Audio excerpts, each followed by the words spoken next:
ಎಲ್ಲರಿಗೂ ನಮಸ್ಕಾರ. ನಾನು ನಿಮ್ಮ ಪ್ರೊಫೆಸರ್ ಪ್ರಿಯಾಂಕಾ ಕುಲಕರ್ಣಿ. ಇವತ್ತಿನಿಂದ ನಾವು ಒಂದು ಹೊಸ ಸೀರೀಸ್ ಅನ್ನ ಸ್ಟಾರ್ಟ್ ಮಾಡ್ತಾ ಇದ್ದೇವೆ. ನಿಮ್ಮ ಮುಂಬರುವ ನೆಟ್ ಎಕ್ಸಾಮ್ಗೆ 27ಗೆ ಏನ್ ನೆಟ್ ಎಕ್ಸಾಮ್ ಇದೆ ಅದಕ್ಕೆ ಒಂದು ಕ್ವಿಕ್ ರಿವಿಷನ್ ಆಗಲಿ ಅಂತ. ಸೊ ಇವತ್ತಿನ ಒಂದು ಕ್ಲಾಸಲ್ಲಿ ನಾನು ಏನ್ ಮಾಡ್ತಾ ಇದ್ದೀನಿ, 4 ಚಾಪ್ಟರಿನ ಇಂಪಾರ್ಟೆಂಟ್ ಕ್ವಶನ್ಸ್ ಅನ್ನ ಆಡ್ ಮಾಡಿದ್ದೀನಿ. ಸೊ ಇದರಿಂದ ಏನಾಗುತ್ತೆ ಅಂದ್ರೆ ನಿಮಗೆ ಬೇಸಿಕ್ಸ್ ಕ್ಲಿಯರ್ ಆಗುತ್ತೆ, ನಿಮ್ಮ ಒಂದು ರಿವಿಷನ್ ಆಗುತ್ತೆ. Which are those 4 chapters? First, business environment and international business. Second, financial management. Third, marketing management. And fourth one, business management and HRM. ಈ 4 ಚಾಪ್ಟರಿನ ಕ್ವಶನ್ಸ್ ಅನ್ನು ನಾನಿಲ್ಲಿ ಆಡ್ ಮಾಡಿದ್ದೀನಿ. ಸೊ ಒನ್ ಬೈ ಒನ್ ಇಲ್ಲಿ ನೀವು ಕ್ವಶನ್ ನೋಡ್ತಾ ಹೋಗಿ, ಇದರ ಆನ್ಸರ್ ಅನ್ನು ಕೂಡ ನಾನಿಲ್ಲಿ ಆಡ್ ಮಾಡಿದ್ದೀನಿ and explanation is also included. Okay, first question, which of the following is a characteristic of business environment? You know that business environment means what? Surrounding in which the business organization is conducting its business. ಹೌದಾ? So 4 options are given. Static, business environment static ಆಗಿರುತ್ತಾ? No. Dynamic ಆಗಿರುತ್ತೆ, change ಆಗ್ತಾ ಇರುತ್ತೆ. ಹೌದಾ? Predictable ಆಗಿರುತ್ತಾ? No. Why? Because ನಾವು ಕೆಲವೊಂದು external environment factors ಅನ್ನ as a business person predict ಮಾಡೋಕೆ ಸಾಧ್ಯ ಇಲ್ಲ. ಓಕೆ, ಫಾರ್ ಎಕ್ಸಾಂಪಲ್ ವಾರ್ ಆಗ್ಬೋದು, ಅಥವಾ ಟೆಕ್ನಾಲಜಿಕಲ್ ಚೇಂಜ್ ಆಗ್ಬೋದು, ಪೊಲಿಟಿಕಲ್ ಚೇಂಜ್ ಆಗಿರ್ಬೋದು. We cannot predict some things which are not in the control of business. Okay, then dynamic, yes, business environment is dynamic, ಅಂದ್ರೆ ಅದು change ಆಗ್ತಾ ಇರುತ್ತೆ.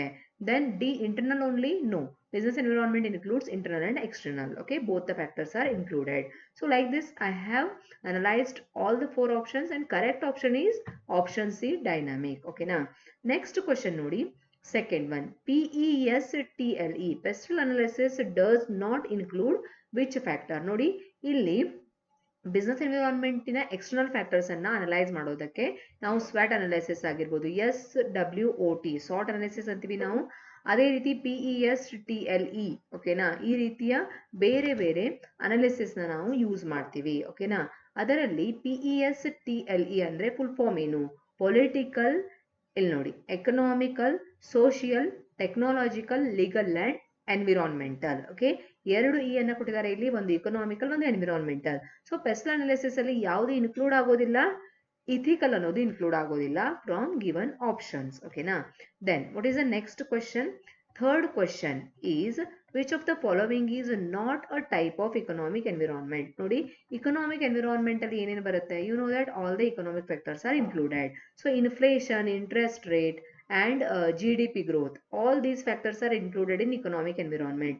Then which one is not included?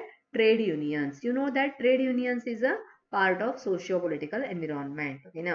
Trade unions ಅನ್ನೋದು ಏನಾಗಿರುತ್ತೆ? Employees ಇನ ಒಂದು union ಆಗಿರುತ್ತೆ, ಅದು ಅವರ ಹಕ್ಕುಗಳಿಗಾಗಿ ಹೋರಾಡಕ್ಕೆ ಇರುವಂತ ಒಂದು union. Okay, then fourth question, privatization means. Privatization ಅಂದ್ರೆ ಏನು? ನೀವು ಗೊತ್ತು ನೋಡಿ, ಎಲ್ಲ ಫಸ್ಟ್ ನಾನು ಏನ್ ಮಾಡಿದೀನಿ, ಬೇಸಿಕ್ ಕ್ವಶನ್ಸ್ ಅನ್ನ ಇನ್ಕ್ಲೂಡ್ ಮಾಡಿದೀನಿ, ದೆನ್ ಅಡ್ವಾನ್ಸ್ಡ್ ಕ್ವಶನ್ಸ್ ನಾವು ಮುಂದೆ ನೋಡೋಣ. ಪ್ರೈವೇಟೈಸೇಷನ್ ಮೀನ್ಸ್ ಏನು ಹೇಳಿ? Transfer of ownership to private sector. Very easy question. Then liberalisation in India began in which year? ನಿಮಗೆ ಗೊತ್ತು, ಲಿಬರಲೈಸೇಷನ್, ಪ್ರೈವೇಟೈಸೇಷನ್, ಗ್ಲೋಬಲೈಸೇಷನ್. LPG ಅನ್ನೋದು 1991 ನಲ್ಲಿ ಇಕನಾಮಿಕ್ ಲಿಬರಲೈಸೇಷನ್ ಅನ್ನೋದು ಬಂತು. ನ್ಯೂ ಇಕನಾಮಿಕ್ ಪಾಲಿಸಿಯಲ್ಲಿ 1991 ನಿಂದ ಲಿಬರಲೈಸೇಷನ್ ಅನ್ನೋದು ಸ್ಟಾರ್ಟ್ ಆಯಿತು. ದೆನ್ ನೆಕ್ಸ್ಟ್ ಕ್ವಶನ್ ನೋಡಿ, sixth question. Okay, which institution promotes global free trade? ಅಂದ್ರೆ ಜಗತ್ತಿನಾದ್ಯಂತ ಫ್ರೀ ಟ್ರೇಡ್ ಅನ್ನ ಪ್ರಮೋಟ್ ಮಾಡುವ ಒಂದು ಆರ್ಗನೈಸೇಷನ್ ಯಾವುದು, ಇನ್ಸ್ಟಿಟ್ಯೂಷನ್ ಯಾವುದು? IMF ಅಂದ್ರೆ ಏನು? International monetary fund. ಇದೇನ್ ಮಾಡುತ್ತೆ? ಬ್ಯಾಲೆನ್ಸ್ ಆಫ್ ಪೇಮೆಂಟ್, ಅಂದ್ರೆ ನಮಗೆ ಶಾರ್ಟ್ ಟರ್ಮ್ ಫೈನಾನ್ಸ್ ಅನ್ನ ಪ್ರೊವೈಡ್ ಮಾಡುತ್ತೆ. WTO ಅನ್ನೋದು ವರ್ಲ್ಡ್ ಟ್ರೇಡ್ ಆರ್ಗನೈಸೇಷನ್. ಓಕೆನಾ. ವರ್ಲ್ಡ್ ಟ್ರೇಡ್ ಆರ್ಗನೈಸೇಷನ್ ಕೆಲಸ ಏನು? The work of world trade organization is to promote global free trade. Then ILO ಅಂದ್ರೆ ಏನು? ಇಂಟರ್ನ್ಯಾಷನಲ್ ಲೇಬರ್ ಆರ್ಗನೈಸೇಷನ್ ಅಂತ. UN ಅಂದ್ರೆ ಏನ್ ಹೇಳಿ? UN is a united nations, ಅಂದ್ರೆ ಅದು ಒಂದು ರಾಷ್ಟ್ರಗಳ ಒಕ್ಕೂಟ ಆಗಿರುತ್ತೆ. Okay, union of Nations. Then seventh question, ಹಾಗಾದ್ರೆ which institution promotes global free trade? Global free trade ಅನ್ನೋದನ್ನ ಪ್ರಮೋಟ್ ಮಾಡೋದು WTO. ಹೌದಾ? ಟ್ರೇಡ್ ರಿಲೇಟೆಡ್ ಇರೋದಿಲ್ಲ, WTO ಮಾತ್ರ. ದೆನ್ ಸೆವೆಂತ್ ಕ್ವಶನ್ ನೋಡಿ, what is the seventh question? The term MNC stands for. ಇದರಲ್ಲಿ ನಿಮಗೆ ಕೆಲವೊಂದ್ಸಲ ಕನ್ಫ್ಯೂಸ್ ಆಗ್ಲಿ ಅಂತಾನೆ ಈಸಿ ಕ್ವಶನ್ಸ್ಗೆ ಆಪ್ಷನ್ಸ್ ಕೂಡ ಒಂದೇ ತರ ಇರೋದು ಕೊಟ್ಟಿರ್ತಾರೆ. ಇದು ಮ್ಯೂಚುವಲ್ ನ್ಯಾಷನಲ್ ಕಂಪನಿ ಅಂತ ಕೊಟ್ಟಿದ್ದಾರೆ. ನೀವು M ಮಾತ್ರ ನೋಡಿ ಟಿಕ್ ಮಾಡಬಾರ್ದು. Multinational corporation. ಹೌದಾ? Multinational corporations are multinational companies ಅಂತ ನಾವು ಕೆಲವೊಂದ್ ಕಡೆ ನೋಡ್ತೀವಿ. Then SAARC is an example of, ನಿಮಗೆ ಗೊತ್ತು ಸಾರ್ಕ್ ಅನ್ನೋದು ರೀಜನಲ್ ಇಕನಾಮಿಕ್ ಇಂಟಿಗ್ರೇಷನ್ ಒಂದು ಸಂಸ್ಥೆಯಾಗಿದೆ. This is not global alliance, ಅಂದ್ರೆ ರೀಜನಲ್ ಇಕನಾಮಿಕ್ ಇಂಟಿಗ್ರೇಷನ್, ಅದರಲ್ಲಿ ಸೌತ್ ಏಷಿಯನ್, ಹೌದಾ, ಸೌತ್ ಏಷಿಯನ್ ನೇಷನ್ಸ್ ಇನ್ಕ್ಲೂಡ್ ಆಗುತ್ತೆ. So SAARC is a regional grouping in South Asia. Okay, then ninth question, balance of payment includes, balance of payment ಅಲ್ಲಿ ಏನ್ include ಆಗುತ್ತೆ ನೋಡಿ. Only export include ಆಗತ್ತಾ, import export ಎರಡು include ಆಗತ್ತಾ, trade of goods only include ಆಗತ್ತಾ, domestic investment include ಆಗತ್ತಾ? You know that balance of payment ಅಲ್ಲಿ ಇಂಪೋರ್ಟ್ ಎಕ್ಸ್ಪೋರ್ಟ್ ಎರಡು ಕೂಡ ಇನ್ಕ್ಲೂಡ್ ಆಗುತ್ತೆ. Then WTO was established in, ನಿಮಗೆ ಗೊತ್ತು WTO 1995 ಅಲ್ಲಿ ಎಸ್ಟಾಬ್ಲಿಷ್ ಆಗಿದೆ, ಹೌದಾ. WTO ಅನ್ನೋದು ಗ್ಯಾಟ್ ಅನ್ನ ರೀಪ್ಲೇಸ್ ಮಾಡುತ್ತೆ. ಗ್ಯಾಟ್ ಅಂದ್ರೆ ಏನು? General agreement on trade and tariffs ಅಂತ. ಟ್ಯಾರಿಫ್ಸ್ ಅಂಡ್ ಟ್ರೇಡ್ ಮೇಲೆ ಆಗಿರುವಂತಹ ಒಂದು ಅಗ್ರಿಮೆಂಟ್ ಅನ್ನ WTO 1995 ಅಲ್ಲಿ ರೀಪ್ಲೇಸ್ ಮಾಡುತ್ತೆ. Then 11th question, the headquarter of WTO is located in, headquarter ಎಲ್ಲಿದೆ? ಜಿನೆವಾ, ಸ್ವಿಟ್ಜರ್ಲ್ಯಾಂಡ್ ಅಲ್ಲಿ ಇದೆ. ದೆನ್ 12th question ನೋಡಿ, devaluation of currency results in, ನಿಮಗೆ ಗೊತ್ತು ಡಿವ್ಯಾಲ್ಯೂಯೇಷನ್ ಆದಾಗ, ಕರೆನ್ಸಿ ಡಿವ್ಯಾಲ್ಯೂಯೇಷನ್ ಆದಾಗ ಲೋವರ್ ಎಕ್ಸ್ಪೋರ್ಟ್ ಆಗತ್ತಾ, ಹೈಯರ್ ಇಂಪೋರ್ಟ್ ಆಗತ್ತಾ, ಹೈಯರ್ ಎಕ್ಸ್ಪೋರ್ಟ್ ಆಗತ್ತಾ? No effect. ನೋಡಿ, ಡಿವ್ಯಾಲ್ಯೂಯೇಷನ್ ಮೇಕ್ಸ್ ಎಕ್ಸ್ಪೋರ್ಟ್ ಚೀಪರ್, ಅಂದ್ರೆ ಡಿವ್ಯಾಲ್ಯೂಯೇಷನ್ ಅಂದ್ರೆ ಏನು? ನಮ್ಮ ಕರೆನ್ಸಿಯ ವ್ಯಾಲ್ಯೂ ಕಡಿಮೆ ಆಗ್ತಾ ಇದೆ, ಅದರಿಂದ ಏನಾಗುತ್ತೆ ಅಂದ್ರೆ ಎಕ್ಸ್ಪೋರ್ಟ್ಸ್ ಚೀಪರ್ ಆಗುತ್ತೆ. ಸೊ ಇದರಿಂದ ಡಿವ್ಯಾಲ್ಯೂಯೇಷನ್ ಮೇಕ್ಸ್ ಎಕ್ಸ್ಪೋರ್ಟ್ಸ್ ಚೀಪರ್ ಅಂತ. ಓಕೆನಾ? Which of the following is a tariff barrier, ನೋಡಿ ಇಂಟರ್ನ್ಯಾಷನಲ್ ಟ್ರೇಡ್ ಅಲ್ಲಿ tariff and non tariff barriers ಅಂತ ಬರುತ್ತೆ. Which are the tariff barriers? Tax ರೂಪದಲ್ಲಿ, ಹಣದ ರೂಪದಲ್ಲಿ ಇರುವ ಬ್ಯಾರಿಯರ್ಸ್ ಅನ್ನು ನಾವು ಟ್ಯಾರಿಫ್ ಬ್ಯಾರಿಯರ್ಸ್ ಅಂತೀವಿ. ಬ್ಯಾರಿಯರ್ಸ್ ಅಂದ್ರೆ ಏನು? ಇವಾಗ ಇಂಟರ್ನ್ಯಾಷನಲ್ ಟ್ರೇಡ್ ಮಾಡುವಾಗ ಎಲ್ಲ ಗೂಡ್ಸ್ ಅನ್ನ ಎಕ್ಸ್ಪೋರ್ಟ್ ಮಾಡ್ಬಿಟ್ರು ಅನ್ಕೊಳ್ಳಿ, ಇಂಡಿಯಾದಲ್ಲಿ ಇಂಡಿಯನ್ ಮಾರ್ಕೆಟ್ಗೆ goods and services, good quality of goods and services should be available for Indian market also. ಅದೇ ರೀತಿ ಇಂಪೋರ್ಟ್ ಜಾಸ್ತಿ ಆದಾಗ ಏನಾಗುತ್ತೆ ಹೇಳಿ? ಇಂಪೋರ್ಟ್ ಜಾಸ್ತಿ ಆಗೋದ್ರಿಂದ ಡೊಮೆಸ್ಟಿಕ್ ಟ್ರೇಡ್ಗೆ, ಗುಡಿ ಕೈಗಾರಿಕೆಗಳಿಗೆ ಪ್ರಾಬ್ಲಮ್ ಕ್ರಿಯೇಟ್ ಆಗುತ್ತೆ. ಸೊ ಅಲ್ಲಿ ಏನ್ ಮಾಡ್ತಾರೆ? ಟ್ಯಾರಿಫ್ ಅಂದ್ರೆ ಕೆಲವೊಂದು ನಿರ್ಬಂಧಗಳನ್ನ ಹೇರ್ತಾರೆ. ಆ ನಿರ್ಬಂಧಗಳಲ್ಲಿ ಕೆಲವೊಂದು ಹಣದ ರೂಪದಲ್ಲಿ, ಟ್ಯಾಕ್ಸ್ ರೂಪದಲ್ಲಿ ಇರುತ್ತೆ. ಇನ್ನು ಕೆಲವೊಂದು ನಾನ್ ಟ್ಯಾರಿಫ್ ಬ್ಯಾರಿಯರ್ಸ್ ಅಂದ್ರೆ ಲೈಸೆನ್ಸಿಂಗ್ ಆಗಿರ್ಬೋದು, ಅದೇ ರೀತಿ ಇಂತಿಷ್ಟು ಗೂಡ್ಸ್ ಅನ್ನ ಮಾತ್ರ ಸೆಂಡ್ ಮಾಡಬೇಕು ಅಂತ ಕೋಟಾಸ್ ಅನ್ನ ಸೆಟ್ ಮಾಡ್ತಾರೆ, ಅಂದ್ರೆ ನಂಬರ್ ಆಫ್ ಗೂಡ್ಸ್ ಇಂತಿಷ್ಟೇ ಕಳಿಸ್ಬೇಕು ಅಂತ, ಆ ರೀತಿ ಇರುತ್ತೆ. ಅದಕ್ಕೆ ನಾವು which of the following is a tariff barrier, ಹಣದ ರೂಪದಲ್ಲಿ ಇರೋದು ಯಾವುದು? ಕೋಟಾಸ್ ಅಲ್ಲ, ಕಸ್ಟಮ್ ಡ್ಯೂಟಿ. ನೋಡಿ, ಕಸ್ಟಮ್ ಡ್ಯೂಟಿ ಅಂದ್ರೆ ಟ್ಯಾಕ್ಸ್, ಇದು ಒಂದು ಟ್ಯಾರಿಫ್ ಬ್ಯಾರಿಯರ್ ಆಗಿದೆ. So answer is B. Okay, then what is the 14th question? IMF, international monetary fund provides, IMF ನಾನು ಈಗಾಗಲೇ ನಿಮಗೆ ಹೇಳಿದೆ ಮೇಲಿನ ಕ್ವಶನ್ ಅಲ್ಲಿ, short term balance of payment assistance ಅನ್ನ ಕೊಡುತ್ತೆ. ಅಂದ್ರೆ ಬ್ಯಾಲೆನ್ಸ್ ಆಫ್ ಪೇಮೆಂಟ್ ಅಲ್ಲಿ ಏನು ಒಂದು ಬ್ಯಾಲೆನ್ಸ್ ಇರೋದಿಲ್ಲ, ಅಂದ್ರೆ ಎಕ್ಸ್ಪೋರ್ಟ್ ಇಂಪೋರ್ಟ್ ಅಲ್ಲಿ ಬ್ಯಾಲೆನ್ಸ್ ಇರಬೇಕು. ಜಾಸ್ತಿ ಸಾಲ ಆದಾಗ ಶಾರ್ಟ್ ಟರ್ಮ್ ಲೋನ್ಸ್ ಅನ್ನ ಕೊಟ್ಟು IMF ಏನ್ ಮಾಡುತ್ತೆ? ಇಂಟರ್ನ್ಯಾಷನಲ್ ಮಾನಿಟರಿ ಫಂಡ್ ಒಂದು ಅಸಿಸ್ಟೆನ್ಸ್ ಅನ್ನ ಪ್ರೊವೈಡ್ ಮಾಡಿ ಬ್ಯಾಲೆನ್ಸ್ ಅನ್ನ ಕ್ರಿಯೇಟ್ ಮಾಡುತ್ತೆ. Okay, 15th question, which country is not member of G7? Okay, G7 countries ನ ಮೆಂಬರ್ ಯಾವುದು ಅಲ್ಲ ಅಂತ ನೋಡಿ. G7 ಅನ್ನೋದು ಒಂದು ಪರ್ಮನೆಂಟ್ ಆರ್ಗನೈಸೇಷನ್ ತರ ಇಲ್ಲ, this is like temporary agreement. ಓಕೆನಾ? G7 ಕಂಟ್ರೀಸ್ ಇದೆ. G7 ಕಂಟ್ರೀಸ್ ಅನ್ನೋದು ಒಂದು ಟ್ರೇಡ್ ರಿಲೇಟೆಡ್ ಅಗ್ರಿಮೆಂಟ್ ಆಗಿದೆ. ಓಕೆನಾ? ಇದರಲ್ಲಿ China is not part of G7. ಓಕೆನಾ? Which are the members of G7 country? G7 countries ಯಾವ ಯಾವ್ದರಲ್ಲಿ ಬರುತ್ತೆ ಅನ್ನೋದನ್ನ ನನಗೆ ಕಮೆಂಟ್ ಅಲ್ಲಿ ತಿಳಿಸಿ.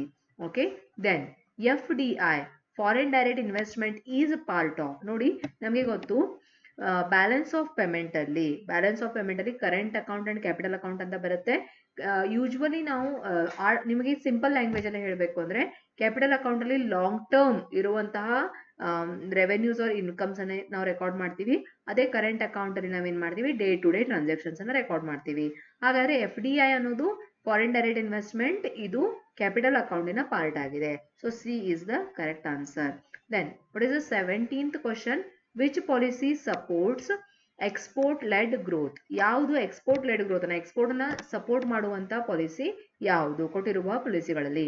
ಇಂಪೋರ್ಟ್ ಸಬ್ಸ್ಟಿಟ್ಯೂಷನ್ ಅಲ್ಲ, ಇಂಪೋರ್ಟ್ ಸಬ್ಸ್ಟಿಟ್ಯೂಷನ್ ಎಕ್ಸ್ಪೋರ್ಟ್ಗೆ ಸಪೋರ್ಟ್ ಮಾಡುವಂತ ಒಂದು ಪಾಲಿಸಿ ಅಲ್ಲ. ಲೈಸೆನ್ಸಿಂಗ್ ಕೂಡ ರೆಸ್ಟ್ರಿಕ್ಟ್ ಮಾಡುತ್ತೆ. ನಾವು ಕೇಳ್ತಾ ಇರೋದೇನು?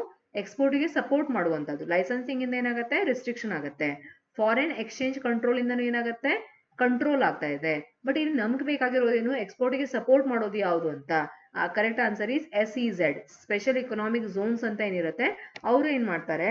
ಎಕ್ಸ್ಪೋರ್ಟ್ಗೆ ಇನ್ಸೆಂಟಿವ್ಸ್ ಅನ್ನ, ಅದೇ ರೀತಿ ಟ್ರೇಡ್ ಹಾಲಿಡೇಸ್ ಅನ್ನ, ಟ್ಯಾಕ್ಸ್ ಹಾಲಿಡೇಸ್ ಅನ್ನ ಪ್ರೊವೈಡ್ ಮಾಡ್ತಾರೆ. 18th question, which of the following is an example of economic integration? Economic integration ಒಂದು ಎಕ್ಸಾಂಪಲ್ ಯಾವುದು? So ASEAN is regional economic integration. ASEAN ಅನ್ನುವಂತ ಒಂದು ಇನ್ಸ್ಟಿಟ್ಯೂಷನ್ ಏನಿದೆ ಇದು ರೀಜನಲ್ ಇಕನಾಮಿಕ್ ಇಂಟಿಗ್ರೇಷನ್ ಒಂದು ಎಕ್ಸಾಂಪಲ್ ಆಗಿದೆ. ಓಕೆನಾ? ದೆನ್ ಈಗ ನಾವು ಒಂದು ಕ್ವಶನ್ ಡಿಸ್ಕಸ್ ಮಾಡ್ತಾ ಇದೀವಿ ಅಂದ್ರೆ ಅದರಲ್ಲಿ ಬರುವ ಇತರ 4 ಆಪ್ಷನ್ಗಳ ಬಗ್ಗೆ ನೀವು ಸ್ವಲ್ಪ ಇನ್ಫಾರ್ಮೇಶನ್ ನೋಡ್ಕೊಳ್ಬೇಕು. ಲೈಕ್ IMF, ನಾಟೋ ಅಂದ್ರೆ ಏನು, ASEAN ಅಂದ್ರೆ ಏನು, WHO ಅಂದ್ರೆ ಏನು, ಇದರ ಬಗ್ಗೆ ಫುಲ್ ಫಾರ್ಮ್ ಆಗಿರ್ಬೋದು, ಅದರ ಕೀ ವರ್ಕ್ ಏನಾಗಿದೆ ಅದರ ಬಗ್ಗೆ ಇನ್ಫಾರ್ಮೇಶನ್ ನೀವು ನೋಡ್ಕೊಳ್ಬೇಕು. ಓಕೆನಾ? Then what is 19th question? A key challenge of globalization is. Globalization in key challenge ಏನು? ನೋಡಿ, ಇನ್ಕ್ರೀಸ್ಡ್ ಪ್ರೊಡಕ್ಷನ್ ಅನ್ನೋದು ಒಂದು ಚಾಲೆಂಜ್ ಅಲ್ಲ.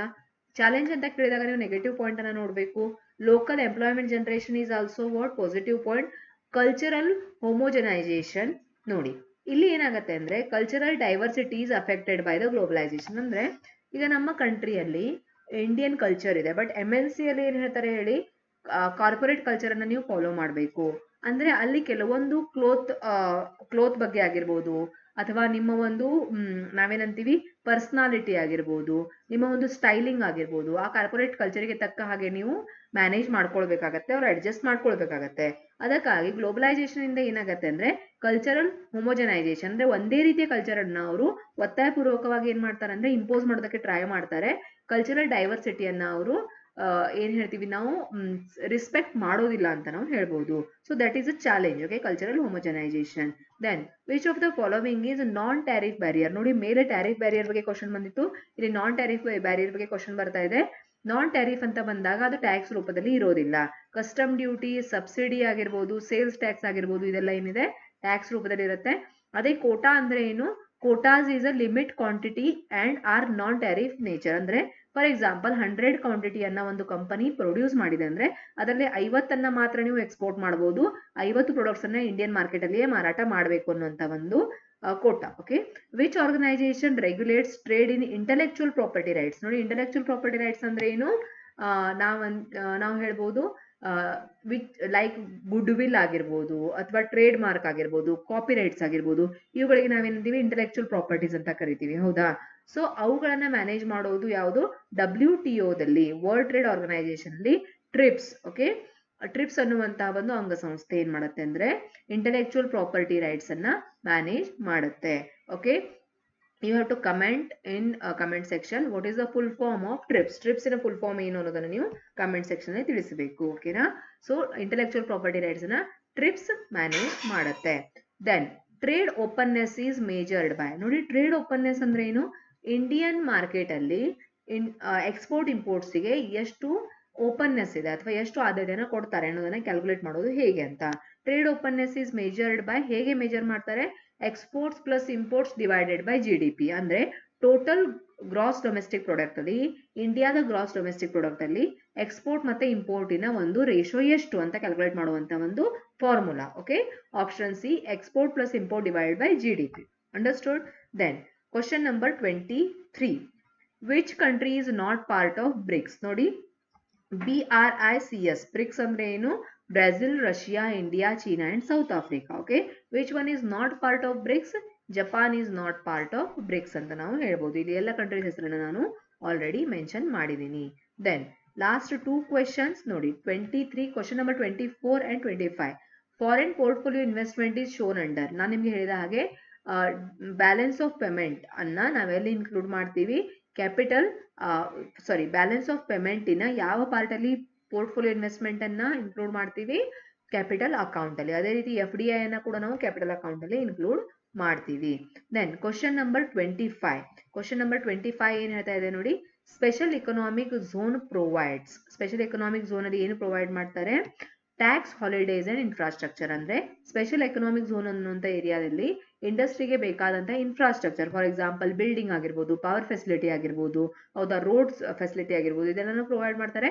ಅದ್ರ ಜೊತೆಗೆ ಟ್ಯಾಕ್ಸ್ ಹಾಲಿಡೇಸ್ ಅಂದ್ರೆ ಬಿಸ್ನೆಸ್ ಸ್ಟಾರ್ಟ್ ಆಗಿ ಇಂತಿಷ್ಟು ವರ್ಷಗಳವರೆಗೆ ಅಥವಾ ಇಂತಿಷ್ಟು ದಿನಗಳವರೆಗೆ ಟ್ಯಾಕ್ಸ್ ಅನ್ನ ಅವರು ಟ್ಯಾಕ್ಸ್ ಫ್ರೀ ಆಗಿ ನೀವು ಬಿಸ್ನೆಸ್ ಅನ್ನ ಮಾಡಬಹುದು ಅಂತ ಒಂದು ಫೆಸಿಲಿಟಿಯನ್ನ ಕೊಡ್ತಾರೆ.